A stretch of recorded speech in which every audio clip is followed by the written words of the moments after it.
ಬಹಳ ನಾನು ಸಾಕಷ್ಟು ಹೊತ್ತಿನಿಂದ ಎಂ ಕೆ ಸುದರ್ಶನ್ ಅವ್ರ ಜೊತೆ ಮಾತನಾಡ್ತಾ ಇದ್ದೀನಿ. ಬಹಳ ದೊಡ್ಡ ದೊಡ್ಡ ಜವಾಬ್ದಾರಿಗಳನ್ನು ನಿಭಾಯಿಸಿ, ಬಹಳ ಪ್ರೆಷರ್ ಇರೋವಂಥ ಕೆಲಸಗಳನ್ನು ನಿಭಾಯಿಸಿ ಅವರು ಈ ಒಂದು ವಯಸ್ಸಿನಲ್ಲೂ ಕೂಡ ಎಷ್ಟು ಪಾಸಿಟಿವ್ ಮೈಂಡೆಡ್ ಇದ್ದಾರೆ, ಎಷ್ಟು ಲೈಟ್ ಹಾರ್ಟೆಡ್ ಇದ್ದಾರೆ, ಆರಾಮಾಗಿದ್ದಾರೆ ಅಂತ ಅಂದರೆ ಖುಷಿಯಾಗತ್ತೆ ಅವ್ರ ಹತ್ರ ಮಾತಾಡ್ತಾ ಇದ್ರೆ.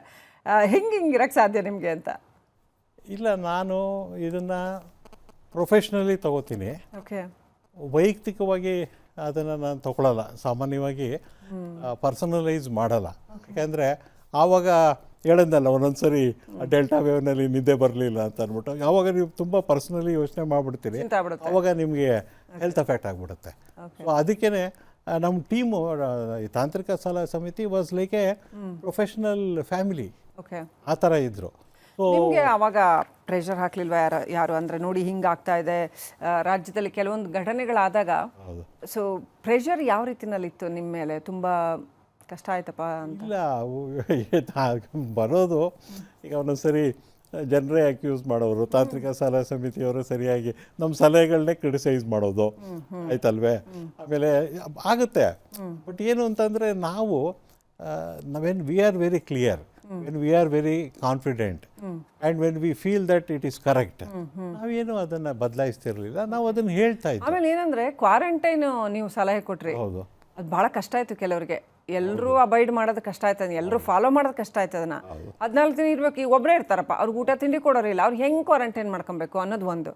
ಮತ್ತೆ ಇನ್ನು ಕೆಲವು ಕಡೆ ಬಂದು ಹಿಡ್ಕೊಂಡು ಹೋಗೋದು ಅಂತಾರಲ್ಲ, ಹಂಗೆ ಮನೆಗೆ ಬಂದು ಒತ್ತಾಯಿಸಿ ಹಿಡ್ಕೊಂಡು ಹೋದ್ರು ಜನರ, ನೀವು ಕ್ವಾರಂಟೈನ್ ಮಾಡ್ಕೊಳ್ಳೇಬೇಕು. ಆ ಕ್ವಾರಂಟೈನ್ ಭಯದಿಂದ ಎಷ್ಟೋ ಜನ ತನಗೆ ಕೋವಿಡ್ ಬಂದ್ರೂ ಹೇಳಲೇ ಇಲ್ಲ ಅಂತ ಘಟನೆಗಳೆಲ್ಲ ಅದು ಆಗುತ್ತೆ. ಏನಾಗುತ್ತೆ, ಇವೇ ನಾವು ಕಲ್ತ್ಕೊಡೋದು. ಈ ಹೊಸ ಒಂದು ಸಾಂಕ್ರಾಮಿಕ ರೋಗ ಈ ಥರ ಪಿಡುಗು ಬಂದಾಗ ನಾವು ಇದೆಲ್ಲ ಆಗಿದೆ, ಅನುಭವ ಆಗಿದೆ ಅಂತ ಅಂದ್ಬಿಟ್ಟು ನೀವು ಹೇಳಿದ್ರಲ್ಲ, ಅವ್ರು ಇನ್ಫೆಕ್ಷನ್ ಆಗಿದೆ ಅಂತಲೇ ಡಿಕ್ಲೇರ್ ಮಾಡಲ್ಲ, ಟೆಸ್ಟೇ ಮಾಡ್ಕೊಳ್ಳಲ್ಲ ಅಂತ ಅಂದ್ಬಿಟ್ಟು.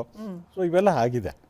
ಮತ್ತು ಕೆಲವು ಯಾವುದೋ ಒಂದು ಸ್ಟೇಜ್ನಲ್ಲಿ ಏನು ಅಂದರೆ, ಪಕ್ಕದ ಮನೆಯಲ್ಲಿ ಯಾರಾದ್ರು ಕೆಮ್ಮಿದ್ರೆ ಸೀನಿದ್ರೆ ಇವ್ರಿಗೆ ಭಯ, ಇದೆಲ್ಲ ಆಗಿದೆ ಅಂತ ಅಂದ್ಬಿಟ್ಟು. ಬಟ್ ಏನಂದರೆ ಬರ್ತಾ ಅದು ಡೆಲ್ಟಾ ವೇವ್ ಆದಮೇಲೆ ಆಮೇಲೆ ಅದು ಒಮಿಕ್ರಾನ್ ಎಲ್ಲ ಸ್ವಲ್ಪ ಗಂಟ್ಲಲ್ಲೇ ನಿಂತೋಯ್ತು ವೈರಸ್ಸು.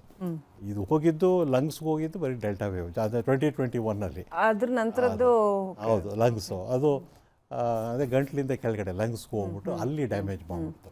ಆಮೇಲೆಲ್ಲ ಬರೀ ಮೂಗು ಗಂಟ್ಲು ಅಷ್ಟೇ, ಅಲ್ಲಿಗೆ ನಿಂತೋಗೋದು. ಸೊ ಈಗ ಕೋವಿಡ್ ಬಂದರೆ ಅದು ಪರ್ಕ್ಯುಲೇಟ್ ಆಗಲ್ಲ, ಅಲ್ಲಿ ಇಲ್ಲಿ ಎಲ್ಲ ಪಾಸಿಟಿವ್ ಇದ್ದಾರೆ, ಅದೇನು ತೊಂದರೆ ಇಲ್ಲ. ಬಟ್ ಅದೆಲ್ಲ ಮೂಗು ಗಂಟ್ಲು ಅಷ್ಟೇ, ಏನು ಆಗಲ್ಲ ಅಂತ. ಓಕೆ.